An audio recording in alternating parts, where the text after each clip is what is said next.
नीट paper फुटीच्या विरोधामध्ये आंदोलन करणाऱ्या कॉकरोच जनता पार्टी म्हणजेच सीजेपी आणि केंद्र सरकारमधील मध्यरात्रीचा करार आता पूर्णपणे तुटलाय।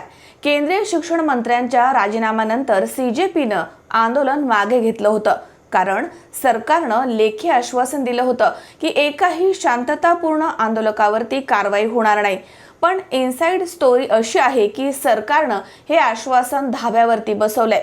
दिल्लीच्या जंतर मंतरपासून ते महाराष्ट्राच्या विविध शहरांपर्यंत हजारो विद्यार्थ्यांवरती आणि आंदोलकांवरती गंभीर कलमांखाली गुन्हे दाखल करण्यात आलेत। एवढेच नाही तर दिल्ली पोलीस आणि राज्य प्रशासन फेस डिटेक्शन म्हणजेच चेहरा ओळखणाऱ्या आधुनिक तंत्रज्ञानाचा वापर करून आंदोलक विद्यार्थ्यांना थेट त्यांच्या घरामधनं ट्रॅक करून त्यांना ताब्यात घेत आहेत, असा खळबळजनक आरोप वरिष्ठ वकील कपिल सिब्बल यांनी केलाय। आंदोलन संपल्यानंतर देखील कॅनॉट प्लेस आणि इतर भागामध्ये सीजेपी समर्थकांना रस्त्यावरती थांबवून मारहाण आणि छळ केल्याच्या घटना देखील समोर आल्या आहेत। त्यामुळे सीजेपीनं पुन्हा एकदा जंतर मंतरवरती देशव्यापी आंदोलनाचा अंतिम असा इशारा दिलाय।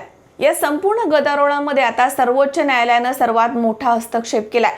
20 जुलै रोजी झालेल्या संसद मार्च दरम्यान पोलिसांनी आंदोलक विद्यार्थ्यांवरती केलेला अमानुष लाठीमार, अश्रुधूर आणि थेट इलेक्ट्रिक बॅटन आणि पॅलेट गनचा झालेला वापर याची सर्वोच्च न्यायालयानं गंभीर दखल घेतली आहे। सरन्यायाधीश सूर्यकांत, न्यायमूर्ती जॉय मल्ल्या बागची आणि न्यायमूर्ती मोहना यांच्या खंडपीठानं पोलिसांच्या या अतिबळाचा वापर केल्याबद्दल केंद्र सरकार आणि पोलिसांना कडक शब्दामध्ये फटकारलंय।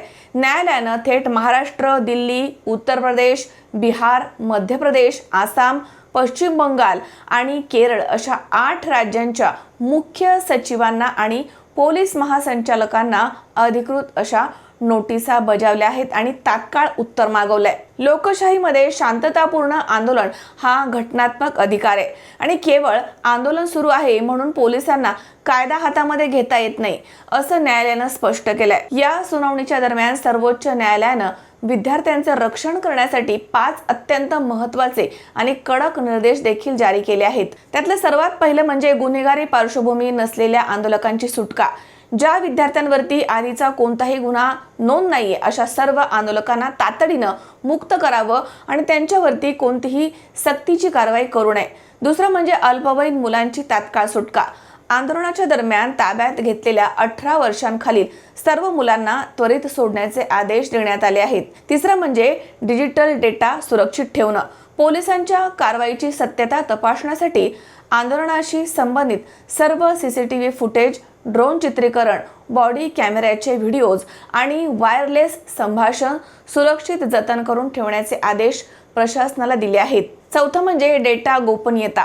अटक किंवा ताब्यात घेतलेल्या आंदोलकांची वैयक्तिक माहिती आणि फोटो सार्वजनिक डोमेनमध्ये प्रसिद्ध करण्यास पोलिसांना सक्त मनाई करण्यात आली आहे। पाचवं म्हणजे SIT स्थापन करण्याचे संकेत। प्रथमदर्शनी पोलिसांची चूक दिसत असल्यामुळे या संपूर्ण प्रकरणाच्या निष्पक्ष चौकशीसाठी सर्वोच्च न्यायालयाच्या निवृत्त न्यायाधीशांच्या अध्यक्षतेखाली एक विशेष तपास पथक नेमण्याचा विचार न्यायालय करत आहे। न्यायालयानं केवळ पोलिसांनाच धारेवर धरलं नाही तर आंदोलनाच्या नावाखाली हिंसाचार करणाऱ्यांना देखील स्पष्ट इशारा दिला आहे।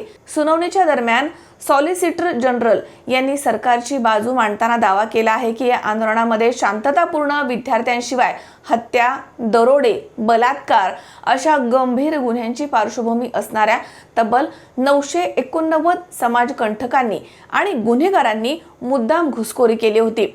या हिंसक घटकांमुळेच आंदोलनाला हिंसक वळण लागलं आणि यामध्ये 250हून अधिक पोलीस कर्मचारी गंभीर जखमी झाले आहेत। सर्वोच्च न्यायालयानं स्पष्ट केलंय की ज्या बाजूकडून कायदा मोडला गेला असेल त्या प्रत्येकाची चौकशी होईल आणि हिंसक आंदोलकांवरती देखील कडक कारवाई केली जाईल। केंद्र सरकारनं निवृत्त न्यायाधीशांच्या देखरेखीखाली स्वतंत्र अशी चौकशी करण्याच्या प्रस्तावाला कोर्टामध्ये सहमती दर्शवली आहे। या संपूर्ण प्रकरणाची पुढील सर्वात महत्त्वाची सुनावणी सोमवारी 3 ऑगस्ट रोजी होणार आहे।